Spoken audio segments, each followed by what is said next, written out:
crowd thought it was all part of the show. Then blood hit the mat. Boksijackson kept swinging as people screamed, unsure if they were watching a match or a crime. One man's in the hospital, another's life is falling apart. Nobody saw this coming. You don't know me? Hell, yeah. Hey, I think that's a little. Oh, you don't. He's not a fucking worker, bro. Tell him now. Yeah, what the was that? You're good. What was that? The world of combat sports thrive on drama, but what unfolded with Boksijackson has left even the most hardened fight fans speechless. This was supposed to be just another wrestling event, another night of choreographed chaos where egos clashed but nobody got truly hurt. Instead, we got a live-streamed nightmare, a series of punches and slams that went far beyond entertainment. Raja walked into that ring thinking he was stepping into a storyline. What happened next was a brutal reminder that not everyone plays by the script. Even before the fight officially began, the chaos started. Raja was blindsided by a beer can, humiliated in front of the crowd, and pushed to a breaking point in front of a live audience and an even bigger online one. Promoters stood by smiling, thinking this was good for business. Nobody stepped in when things escalated. This wasn't a show anymore, but a setup for disaster, and Raja became the center of it all. Fans have seen bad calls in boxing and wrestling, but this was something different. This was chaos manufactured for clicks. A man got his skull caved in, another's life unraveled overnight, and the sport's dirty secrets spilled into the open.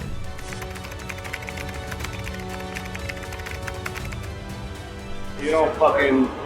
You know what I'm saying? He's a fucking idiot. Hey. So when you run in on his shit, you fucking give him his receipt. Remember what a receipt is? Give him that receipt. Don't tag his shit. If you got a problem with it, I'll run out there. It began with one command: give him a receipt. In wrestling, a receipt means hitting back hard when someone goes too far. Those words turned a simple plan into a bloodbath. Raja followed what he was told, stepping into the ring to settle a score. But this wasn't the theatrical chaos that wrestling fans are used to. Raja's punch was real, and so were the 12 blows that followed. The footage is disturbing. Stu lies motionless as Raja unleashes a storm of strikes. The energy in the arena shifts from excitement to panic. People aren't cheering anymore.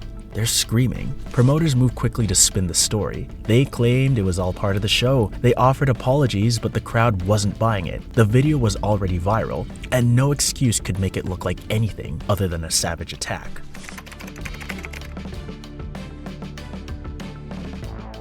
Get in there and that motherfucker up. I'm gonna have you run in and that motherfucker up in the mat. You know You what ready I'm for that? Yeah.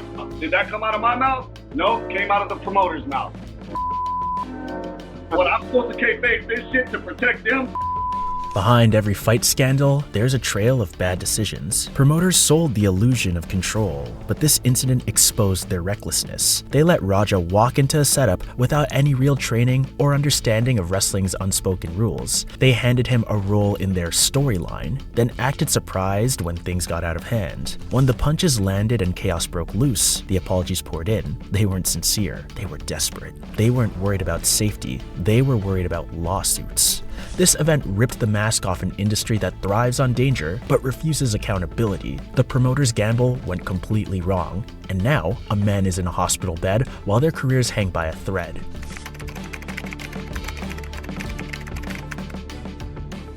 Raja wasn't just in a fight, he was broadcasting it to thousands. The live stream made this incident feel more like a video game than reality. He asked his viewers to decide his moves, slam first or punch first. The audience had a front row seat and a say in the chaos. It was thrilling at first, then it turned dark. As Stu lay unconscious, the comments didn't stop. They encouraged it. The digital crowd was pushing a man to keep going while another man's life was slipping away. That footage is now evidence. What was once content has become proof of negligence. It's a chilling reminder of how quickly the lines between performance, violence, and entertainment can disappear when a camera is rolling.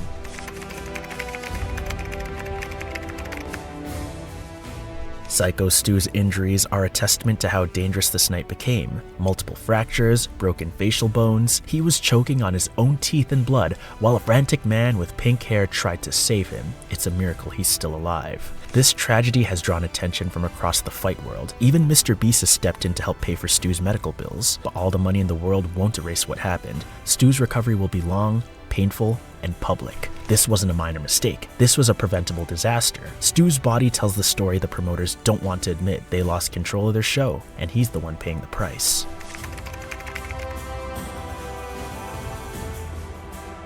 That's the receipt.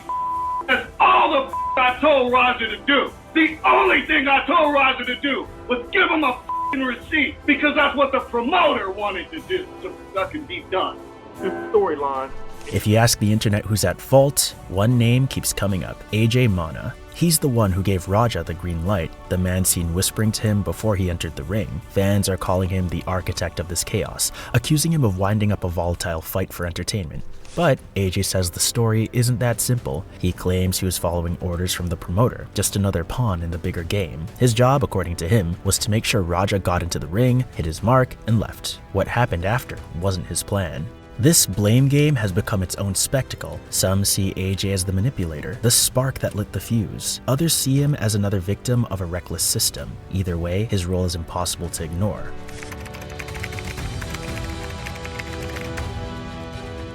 Because it is your son, or do you think it's unfair? Honestly, I think this has happened in pro wrestling before. What Roger did was uncalled for. Rampage, Raja's father, is furious but conflicted. He made it clear nobody lays a hand on his son without consequence. Yet even he knows Raja went too far. Rampage has stood by his son, defending him against the media storm, but he has not excused the beating that nearly killed a man. I'm going to defend my son, and I'm going to try to pay people off and get them out of trouble. I'm just as mad as Roger as they are. I'm just as mad because Roger lied to me. Rampage refuses to make excuses for his son. He's just as angry at Raja as the fans who watch the chaos unfold. He knows Raja crossed a line, and while he'll always stand by him as family, he won't defend what happened in that ring. This isn't just a fight scandal anymore. It's a family torn between loyalty and accountability. Rampage's support for his son is fierce, but even he can't deny that Raja's life and career are now hanging by a thread.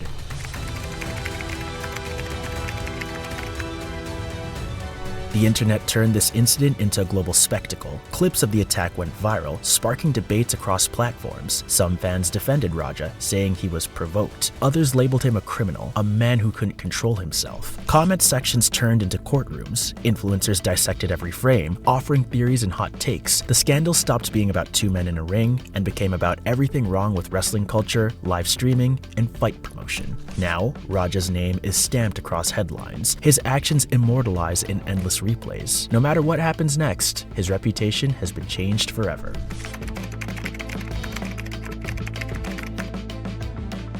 The Boksijackson scandal has forced a reckoning. Wrestling and combat sports already walk a dangerous line, and this incident shows what happens when that line disappears. Fans wanted drama, promoters wanted chaos, and Raja gave them both, but the price was too high. Blame will keep shifting. Promoters will say Raja snapped. Raja's defenders will say he was provoked. AJ Mana will keep pointing fingers back at the people who orchestrated the stunt. But none of that changes what happened in that ring. The fight world can't afford another night like this. Keep glorifying the spectacle over safety and the ring will become a crime scene, not an arena. For Raja, the damage is done. His name is etched in scandal, and the fallout is only beginning. If the culture doesn't change, someone won't leave the ring alive. Thanks for watching. Subscribe and hit the notification bell.